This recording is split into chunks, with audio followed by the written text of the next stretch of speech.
রাজধানী ঢাকাসহ বিভিন্ন অঞ্চলে কয়েকদিন ধরে টানা বা থেমে থেমে বৃষ্টি হচ্ছে। এমন এক সময় এই মেঘবৃষ্টি চলছে যখন ঈদুল আজহা বা কোরবানির ঈদ উদযাপনের প্রস্তুতি চলছে দেশজুড়ে।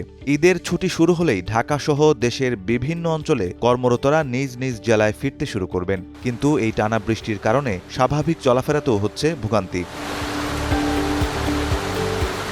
দেশের এমন পরিস্থিতিতে ঈদের দিনের জামাত বা পশু কুরবানির সময় আবহাওয়া কেমন থাকবে তা নিয়েও তৈরি হয়েছে এক ধরনের দুশ্চিন্তা। তবে আবহাওয়া অফিস জানিয়েছে, আগামী ২ জুনের পর সপ্তাহ জুড়ে সারা দেশেই হালকা থেকে মাঝারি মাত্রার বৃষ্টিপাত হতে পারে।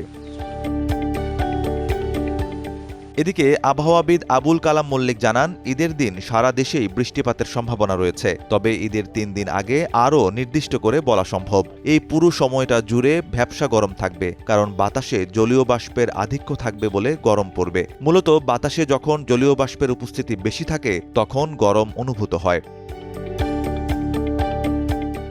এই আবহাওয়াবিদ আরও জানান, আগামী ২ তারিখের পর গরম কিছুটা বাড়বে এবং আগামী ৭ জুনের পর ৩২ থেকে ৩৬ ডিগ্রি সেলসিয়াসের মাঝে ওঠানামা করবে। তাছাড়া শনিবারের আবহাওয়ার পূর্বাভাসেও বলা হয়েছিল, এই সপ্তাহের শেষের দিকে সারা দেশেই তাপমাত্রা বাড়তে পারে। গত ২৭ মে উত্তর পশ্চিম বঙ্গোপসাগরে যে লঘুচাপ তৈরি হয়েছিল তার প্রভাবেই সারা দেশে বৃষ্টি হচ্ছে বলে আবহাওয়া অফিস জানিয়েছে। লঘুচাপটি পরে আর ঘূর্ণিঝড়ে পরিণত হয়নি, বরং গভীর নিম্নচাপে পরিণত হওয়ার পর তা গত বৃহস্পতিবার রাতে বাংলাদেশের উপকূল অতিক্রম করেছে। নিউজ ডেস্ক, সময়ের আলো।